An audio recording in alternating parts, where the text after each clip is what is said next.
Hola a todos, bienvenidos a uno de los primeros videos en donde aprenderás a usar el 3D Max, el mejor programa para modelado 3D y renderizado que hay en el mercado. Pero para eso, primero tenemos que conocer las configuraciones básicas antes de empezar cualquier proyecto, así que empecemos.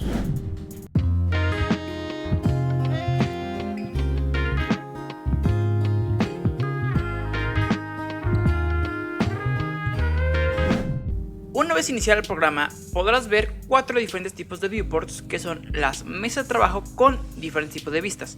Tenemos una vista top, una vista frontal, una vista izquierda y una vista en perspectiva.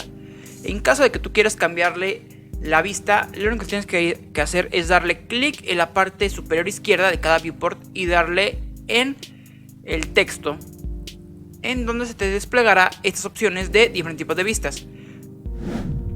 Podemos seleccionar la vista requerida y a su vez tenemos teclas rápidas. Por ejemplo, yo puedo presionar la tecla T para irme a una vista top, la tecla L, la vista izquierda, la tecla U, la ortográfica y la tecla P para irme a la vista en perspectiva.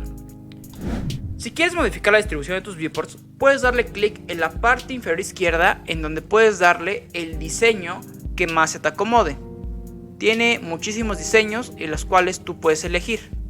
En dado caso de que tú quieras trabajar únicamente con un viewport, lo único que tienes que hacer es darle clic en Alt más Q, en donde esto nos sirve para maximizar y minimizar. De igual manera tú puedes darle en la parte inferior derecha de nuestro 3D Max, que se llama Maximize Viewport Toggle, en donde tú puedes maximizar y minimizarlo, ¿no?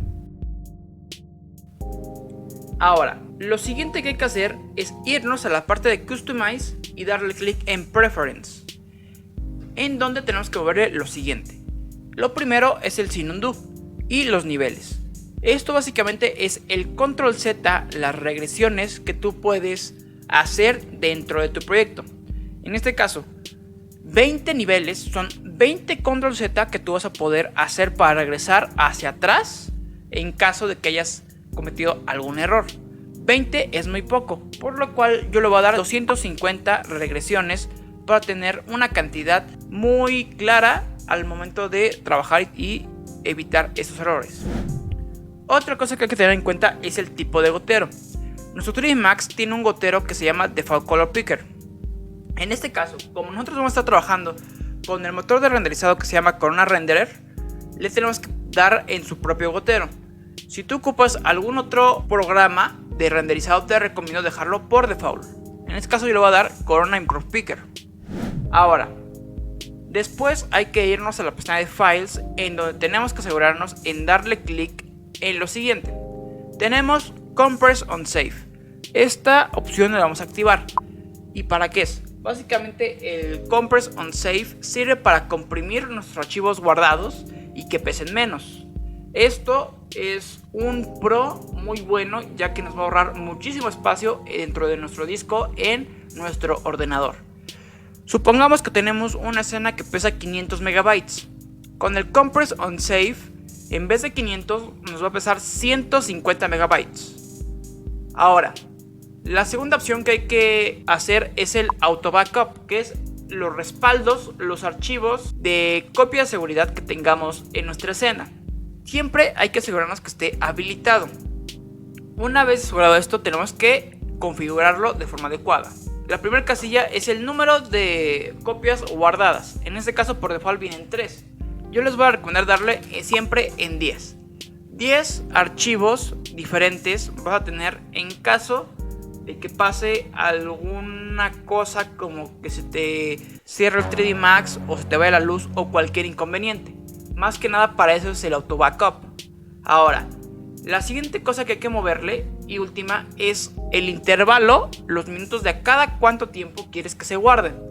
En este caso, por default, este 3D Max viene en cada 5 minutos. Es muy importante saber que una vez que se autoguarde nuestra escena, va a tardar de 30 a 40 segundos. Sin embargo, un contra del Compress on Save es que nos va a tardar un poquito más. Nos va a tardar de 40 a 50 segundos. Por lo cual a cada 5 minutos va a ser sumamente molesto y vamos a perder muchísimo tiempo a la larga. Por lo cual yo les voy a recomendar darle en cada 15 minutos para tener un rango decente de trabajo. Lo último que hay que hacer es irnos a la pestaña de Gamma Unlock y únicamente tenemos que checar que esté activado y que el gamma esté en 2.2 para evitarnos futuros problemas de texturas y colores en nuestro editor de materiales. Una vez hecho esto, le vamos a dar clic. Y bueno, es importante saber que solo se tiene que hacer una sola vez, una vez instalado nuestro 3D Max, y se quedará guardado por default. Ahora, otra cosa que hay que hacer antes de iniciar cualquier proyecto dentro de nuestro 3D Max es checar las unidades. Para eso nos vamos a Customize y nos vamos a la parte que dice Unit Setup. En Unit Setup, por default, los 3D Max vienen en Generic Units. Ahora, en México y en la mayor parte de los países, nosotros trabajamos con un sistema métrico decimal, por lo cual le vamos a dejar en Metric. La siguiente cosa que hay que hacer es darle las unidades correctas. Metros puede ser una opción, pero les explico los diferentes tipos de unidades y los diferentes campos que se ocupan. Por ejemplo, milímetros se ocupan más que nada para piezas de ingeniería y mobiliarios en específico. Objetos, digamos que a escala pequeña. A escala mediana, que serían los espacios arquitectónicos y los espacios de interiores, los trabajaremos siempre en centímetros. Y tenemos metros. Metros por lo general sirve para trabajar proyectos muy grandes y proyectos de urbanismo. Simplemente le vamos a dar en centímetros, ya que vamos a estar trabajando en proyectos arquitectónicos. Lo siguiente que hay que tener en cuenta es el System Unit Setup, en donde lo único que hay que hacer es verificar que esta unidad esté también dentro de esta casilla. En este caso no está, simplemente le vamos a cambiar a su unidad correspondiente. Esto únicamente nos va a servir para checar que la escalada de algún mobiliario que importemos dentro de nuestra escena esté correctamente bien puesta. Y bueno, eso sería básicamente todo para configurar tu 3D Max de primera instancia. Así que ya se me olvidó todo. Y bueno, eso sería básicamente todo para las configuraciones básicas de tu 3D Max. No olviden suscribirse, darle like y activar la campanita para futuros videos que estaremos sacando próximamente. De igual manera, no olvides que tenemos redes sociales, el Instagram y Facebook, en donde publicaremos información de nuestros cursos online y muchos renders. Así que eso sería todo por el video. Hasta luego.